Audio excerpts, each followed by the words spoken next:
Assalamualaikum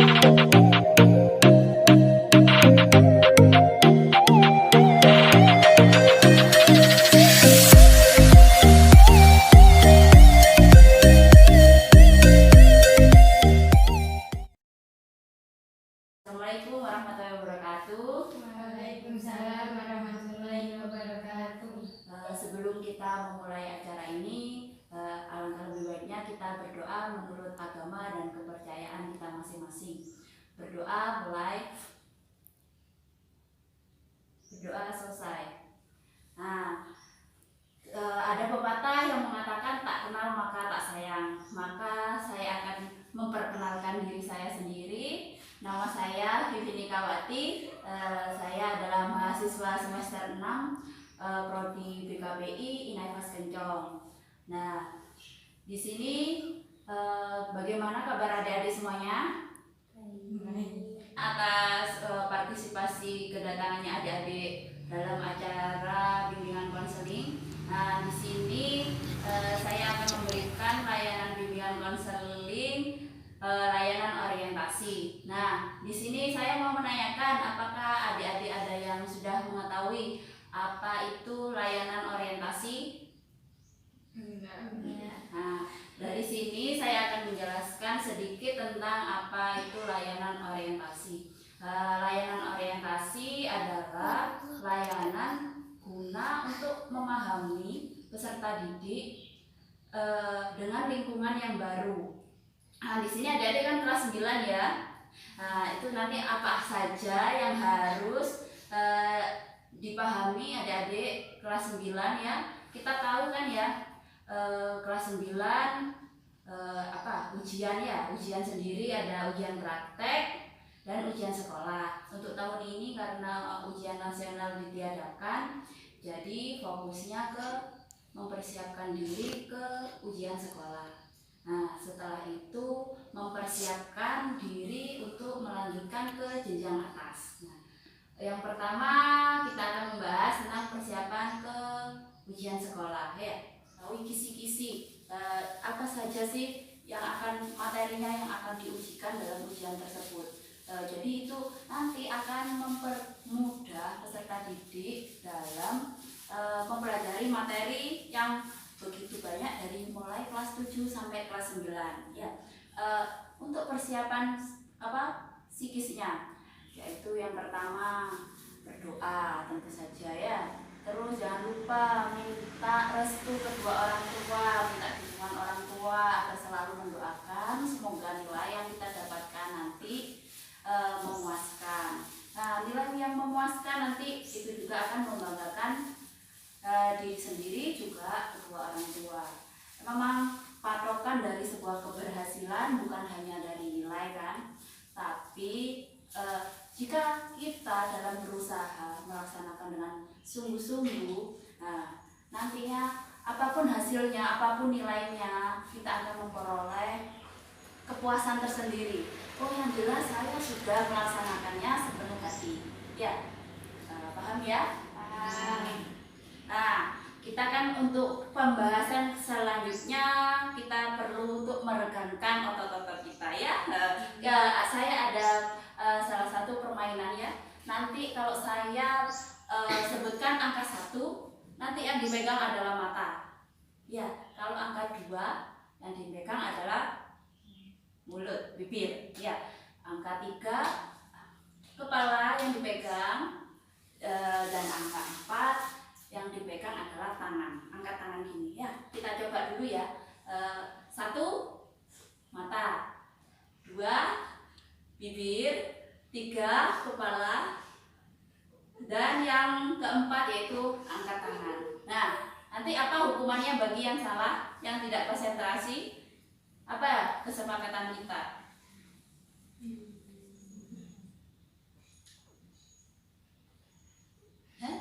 Nyanyi? Enggak. Ya udah, berarti kita sepakat tidak ada hukuman ya. Namun nanti yang salah berarti dia harus praktek sendiri ya. Gimana itu hukumannya ya? Oke, saya ingat ya. Kalau angka 1 itu mata, 2 itu bibir, 3 kepala, dan yang keempat angkat tangan ya. Kalau ada salah nanti dia sendiri nanti yang saya akan beri teka-tekinya ya pertanyaannya. Ya, bisa kita mulai? Nah, sekarang 4 2 ayo yang cepat. 4 1 Oke, dan 3 yang tengah salah, jadi harus kita kena hukuman ya. Sendirian. 3 1 Oke, sudah cukup segitu saja, berarti dia sudah bisa ya. Untuk selanjutnya kita akan menjelaskan tentang itu persiapan kelas 3 pasti setelah ujian, yaitu persiapan untuk ke jenjang atas ya. Apa sih yang harus dipersiapkan peserta didik? Yang pertama, tujuannya ke sekolah yang akan dituju. Apakah sudah mempunyai pandangan tentang itu? Atau ada yang masih bingung? Pasti ada. Itu yang pertama, kita harus tahu minat dan bakat kita sendiri. Ya, sekolah yang mau dituju. Contohnya gini, seandainya tujuan sekolah menengah atas nanti, saya setelah lulus SMA, saya ingin bekerja. Akhirnya saya memilih SMK. Tapi tidak menutup kemungkinan walaupun lulusan SMK juga nanti bisa untuk melanjutkan ke jenjang perkuliahan. Namun untuk mengaktualisasikan diri agar bisa cepat kerja, karena tujuannya kerja ya SMK itu pilihannya ya. Atau mungkin ada yang suka dengan mondok, mungkin bisa pilih MA yang ada di pondok pesantren. Namun dari hal tersebut yang perlu diperhatikan peserta didik yaitu harus berkonsultasi dengan kedua orang tua ya. Soalnya kenapa? Nah, nanti itu hubungannya dengan kemampuan orang tua, juga keinginan kedua orang tua. Nantinya orang tua kepinginnya sekolah di mana, terus adik-adik sendiri pengennya sekolah di mana ya. Jangan sampai nanti keinginannya membuat pertengkaran atau perselisihan dengan kedua orang tua. Semuanya harus dikomunikasikan dengan baik ya.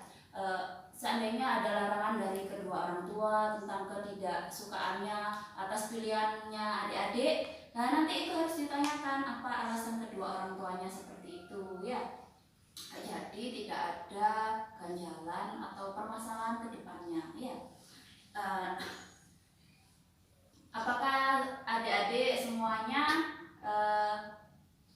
nanti untuk persiapan masuk ke SMA? Nah, pastinya di SMA, di jenjang ke atas, kita punya pertemanan yang lebih luas kan ya.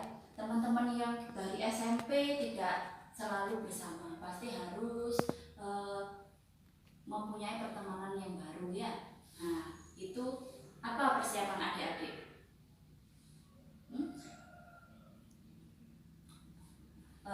Intinya kadang kan ada adik-adik harus merasa percaya diri sehingga dalam mencapai pertemanan, mencari pertemanan baru itu juga gampang nanti di jenjang atas ya. Terus nanti itu juga perubahan waktu bagi yang biasanya SMP-nya lebih dekat dari rumah. Nah, itu kan jaraknya yang ditempuh otomatis lebih dekat kan.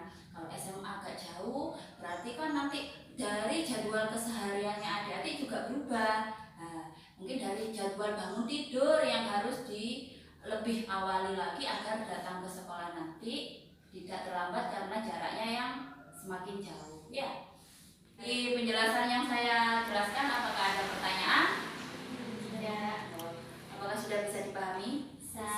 Ya. Berarti untuk kelas adik-adik yang kelas 9 persiapkan fisik dan psikisnya ya untuk menghadapi segala ujian yang ada di kelas 9, dan untuk persiapannya untuk ke jenjang atas ya.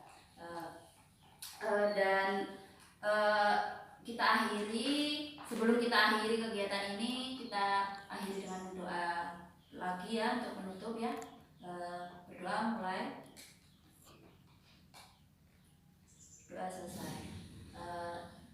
Terima kasih atas partisipasinya adik-adik dalam layanan orientasi bimbingan konseling pada hari ini. Saya mohon maaf yang sebesar-besarnya apabila ada kata-kata yang kurang berkenan, dan saya akhiri. Wassalamualaikum warahmatullahi wabarakatuh. Waalaikumsalam warahmatullahi wabarakatuh.